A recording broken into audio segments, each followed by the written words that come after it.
back to Rose Tinted. So today's video is a Q&A all about pregnancy, labour and delivery. So basically I asked a bunch of other YouTubers to ask me questions about labour, delivery and pregnancy, and they did not disappoint. So obviously this is not a collaboration with other YouTubers, however they are all smaller YouTubers that deserve to have their name out there. So in order to support the community that I am in, I'm going to ask these YouTubers questions, and I will put their channel name on the screen for each of the questions.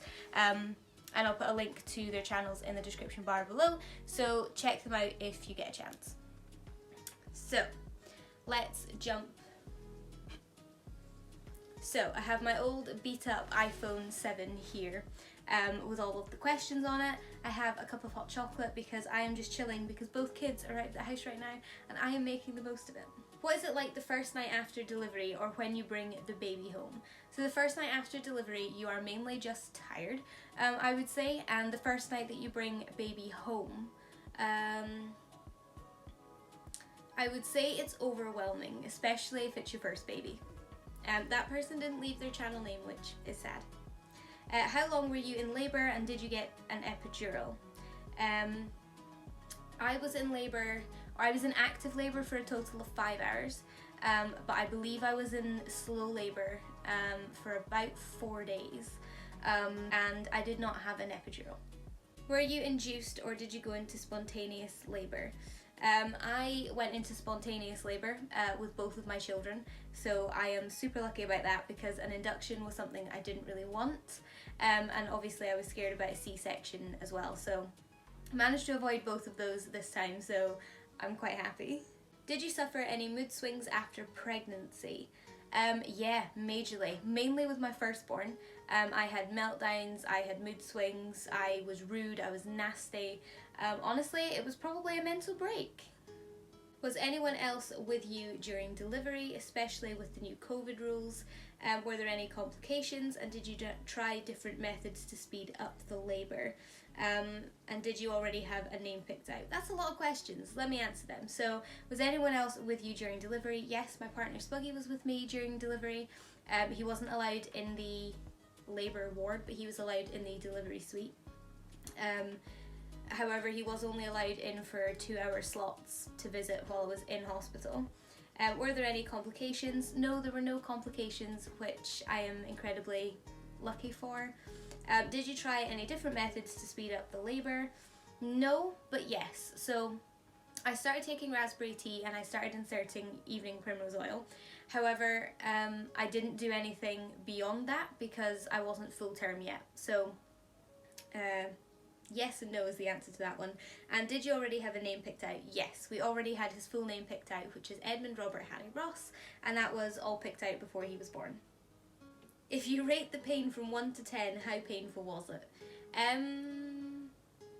would say contractions are probably a solid 9, and I would say actually physically delivering a baby, I would say the pain is about 8. 9 during the ring of fire. They say you forget how painful it truly was after you give birth. Did you forget or do you remember? I definitely say you forget. I forgot how painful it was with Nicholas, and then I would say I forgot up until the point that contractions started with Edmund, and then you soon remember. But isn't that like a chemical thing in the brain, like women are biologically meant to forget? Because let's face it, if we remembered every painstaking moment, we would never have more than one child. Are you a first-time mum? If yes, how has it been so far? I am not a first-time mum. I am now a mum of 2, but it's going alright so far. It's chaos, but yeah. How is your eldest son feeling about his new brother, and how did he react meeting him? I would say he's getting used to the idea that this baby is going nowhere, so he now lives with us. I would say he's a bit confused as to why he has to go into his own room but the baby can sleep in our room, and why he has to go to bed but the baby is still up, because he isn't even 2 yet, he's 20 months old, so I think he's quite confused. But I do think he's enjoying having someone to take care of. because he started bringing him his bottle, he started bringing him his dodie, bringing blankets, and when he cries he comes and lets either me or Spuggy know that he's crying, as if we don't hear that loud high-pitched scream, but he's very cute. And how did he react to meeting him? He wanted to touch him, so he was poking his cheeks, his nose, his ears, that kind of thing. Who was there with you in the delivery room, and did you feel shy or nervous having any of those people there? This was something I was worried about when I gave birth to my son Nicholas. When I was a first-time mum, I was really worried that I wouldn't want anyone down there, I wouldn't want anyone seeing anything. If I'm completely honest, your dignity flies out the window as soon as you feel contractions, because it gets to the point where you'll do anything to just meet your baby. So both times I was really shy when I first went into the labour ward, and then as soon as I was in the delivery room I asked if I could take all of my clothes off. So I would say no, I didn't feel shy or nervous by the time I was actually in the delivery suite. What was your feeling when you heard about your pregnancy, and when he came to your lap, what was your feeling? When I found out I was pregnant, I was incredibly excited. I was very surprised because he was a very wanted baby. He was not necessarily planned for right now. And when he came to your lap, what was your feeling? I felt relief that he was here safe and sound, and I felt a little bit nervous because he was premature, but mainly just relief that he was physically there. I could touch him, I could see him, he was happy and he was healthy. At what point in your pregnancy did you feel the baby moving? First pregnancy wasn't until about 22, 23 weeks. Second pregnancy, around 18 weeks, I started feeling the baby move. Are you up all hours of the day and night like most people say? Asking because I'll be having a little baby girl in February 2021. Congratulations on your pregnancy. It will be the best thing you ever do. Short answer, yes, you're up all day and all night. Sleep is not a real thing. However, I will say it is a phase. It's temporary, it goes away. Eventually your baby will sleep through the night. It's just difficult to see that when you're in it. Did you breastfeed? I did breastfeed. I exclusively breastfed for just under 2 weeks. And then my baby started refusing breast milk and wasn't getting enough food, so we had to change over to exclusively formula, which I was a little bit sad about because I was enjoying breastfeeding, but you know, these things happen, and at least I know how much my baby is eating now. And with my firstborn, I breastfed colostrum, and then I expressed breast milk, but I didn't physically breastfeed. How did you find out you were pregnant? Did you get cravings while pregnant, and how did your labour start? So I found out I was pregnant because I was going to the gym 3 or 4 days a week, and I was still putting on weight somehow, and it didn't occur to me at the time, and then I started craving toffee nut lattes, and that was the same as when I fell pregnant with my son Nicholas. So that was how I found out I was pregnant. I took a pregnancy test and didn't tell Spuggy for just over a week. Did you get cravings while pregnant? Yes, my craving was chewing on a sponge. So basically I chewed on a sponge that had been soaked in water. That was a craving for me. It's a bit odd, I know, don't judge. And how did your labour start? I don't actually know. If you go watch my labour and delivery story, you'll understand why. Basically, I'd been in loads of pain for days because of kidney stones, and at some point during the 3 days I was in pain, my labour started, and I had no idea. Did you have your baby during COVID? If so, how was the experience? Do you have or plan on having any other kids? I did have my baby during the whole COVID pandemic. It was not as bad as I thought, but it wasn't fantastic just because of all the restrictions on visitors and partners and that kind of thing. Do you have or plan on having other kids? So I have one other son called Nicholas. He is 20 months old. Do I plan on having any other kids? This is a big debate in our house right now. We don't know whether to go for the third or whether we're done with 2. But I'm sure we'll figure it out at some point. What do you never hear about pregnancy till you were going through it, and what's it like after the birth? I will leave an entire video linked in the description bar below, or actually I'll pop it in the cards above, about 10 things that people don't tell you about giving birth and postpartum. What is your favourite part of being a mum and your least favourite part? My favourite part of being a mum?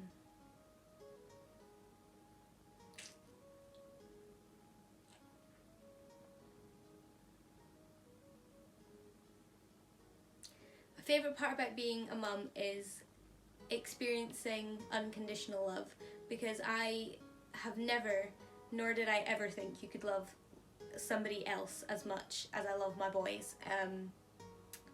So yeah, I think feeling that unconditional love is one of the best things about being a mum. And my least favourite part about being a mum is probably the judgment, because I'm younger, because I'm short and I look younger. I get judged quite a lot for having kids. And I think the other thing that is probably my least favourite thing about having kids is that I want time to myself, but I feel guilty when I have it. But yeah, quite selfish, but that's my least favourite part. What was your biggest fear while pregnant? Now this is quite a deep question for me. My biggest fear while I was pregnant was that I was going to lose the baby. I have my reasons for that, and I'll maybe go into that at some point in a different video, but not right now. But yeah, losing the baby was probably my biggest fear. Was it planned or unplanned? I would say it was unplanned. It was an unplanned but wanted baby. So basically we weren't using any form of contraception, so falling pregnant is a fallout of that. And we knew that and we were happy with that. The reason we weren't using any contraception was because it had taken us 2 years to conceive my first son, and we thought it would take as long to conceive the second. Turns out it happened a lot sooner. And do you face different treatment for being a young mum? I definitely don't feel like I get treated the same as more mature mums. I feel like especially some of the healthcare staff look at you like you're in trouble, like you got yourself knocked up and now you don't know what to do, which is not the case, and it's not fair, and I don't think you get taken as seriously. But that doesn't go for all of the care staff, just some of them. Do you want to get pregnant again? I'd love to be pregnant again. I'd love to give birth again. I just don't know if I'd like to be a mum of 3, but we'll see. Did you want a girl or a boy? And what about your partner and why? Oh, this is a bad question, or like a hard question to answer. I think I would have liked a girl in order to experience something different, because I do already have a son. However, the fact that I had a boy makes me really happy, because I know what I'm doing with a boy. So I didn't mind. And my partner, he wanted a boy. Of course he wants boys. Ooh. What did you lose giving birth to him/her? I lost absolutely nothing, but gained an incredible little human being. I suppose you lose some of your social life, you lose some of your friends, you lose some of your independence, and none of that is great enough to describe it as a loss, because you gain something so much more incredible. Did your peers support you? Yes, our friends and family were incredibly supportive of our pregnancy, because I feel like they know what we've been through. We've had 7 miscarriages. We struggled to get pregnant with Nicholas, so this time around I think everybody was really happy that A, we'd gotten pregnant for a second time, and B, we didn't have any heartbreak in between, which was a huge blessing for us. But yeah, our friends and family were incredibly supportive. I think they were all just about as shocked as we were at finding out we were having a baby so close to the last baby. But yes, generally speaking, lots of support from family and friends.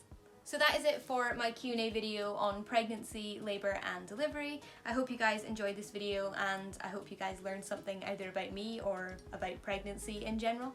If you enjoyed this video, then don't forget to subscribe down below, and also press the bell notification button so that you are notified every time I upload a new video. And until next time guys, bye!